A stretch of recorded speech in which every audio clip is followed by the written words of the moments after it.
Hi there, this is Kelly Fitzpatrick with RedMonk, the developer-focused industry analyst firm, and I'm here today to talk about AnsibleFest 2022.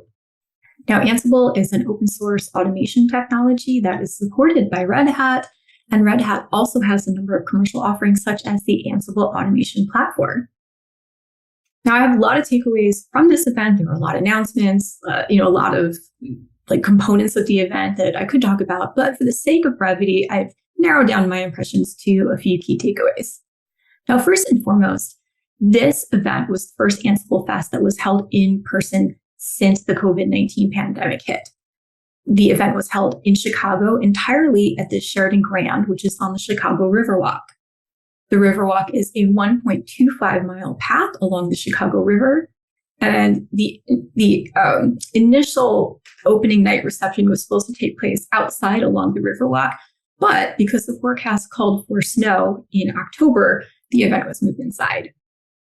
Now, the return to an in-person event meant the return of things like swag and button walls and booths, and even in-person arcade games, which are kind of really old school if you like that type of thing. But it also meant walking into a keynote room that was packed full of 1,000 people with flashing lights and music. And I feel like that type of energy is really hard to capture online. So for me, that was one of the things that really struck me, being surrounded by all of these people, which can be a little nerve-wracking, these days, because COVID is still out there.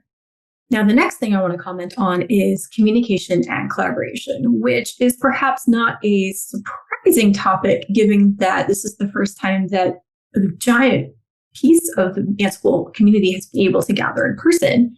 But what I was not expecting was that communication and collaboration would be such a key point in the day one keynote. Now, Adam Miller, in his kind of initial day one talked a lot about some of the challenges of connecting different parts of the Ansible community, which he described as having different segments.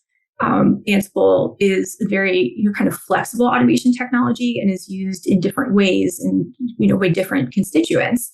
And one of the problems they ran into is that all of these different constituents were communicating using different tools.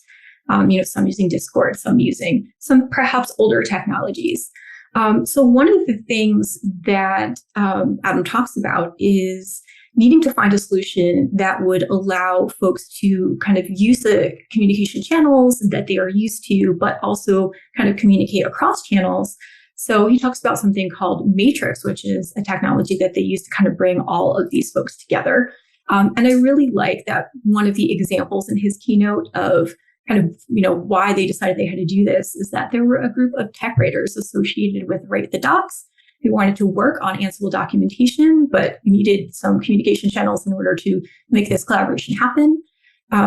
Clearly, it did happen. And to my mind, whenever you can put tech writers and automation together, that's like an unstoppable combination.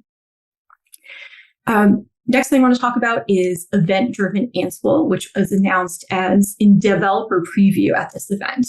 Now, what is event-driven Ansible? This solves the problem of how do you trigger automation when you have kind of more complex systems in place and you can't always rely on a human to kick off the automation.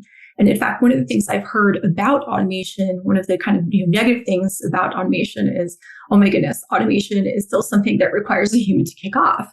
Well, the whole premise of event-driven automation is that you don't, that you are automating the automation and, this has a whole bunch of potential applications. Now, I will say that I got to hear about this. The lab for this was absolutely full, so I didn't even get near the door. But I'm really interested to see how this particular technology evolves.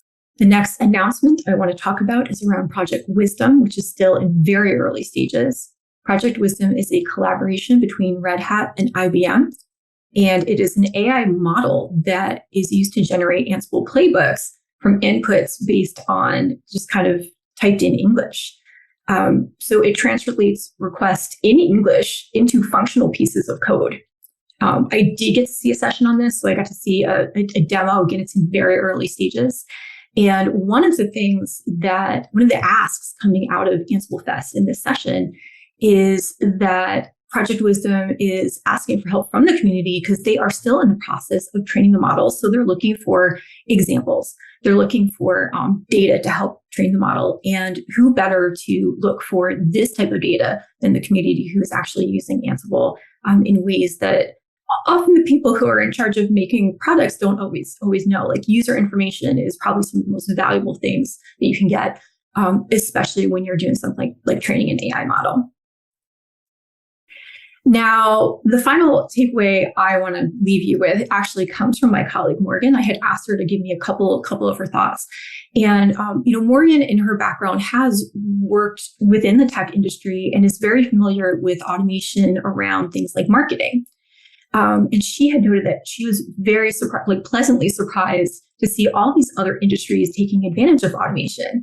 For instance, while we were there at the opening kind of reception, we ran into folks from Paramount. And at first, Morgan was like, what is Paramount? Not realizing that this meant like Paramount, like the movie studio that streams things. So Paramount was at AnsibleFest. Very, very cool.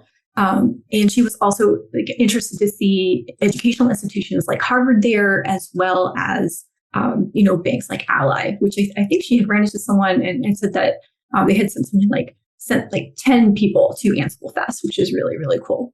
So AnsibleFest has wrapped, but a lot of the content is available on the online content hub, including all of the keynotes and abbreviated versions of many of the sessions. So check it out if you have a chance.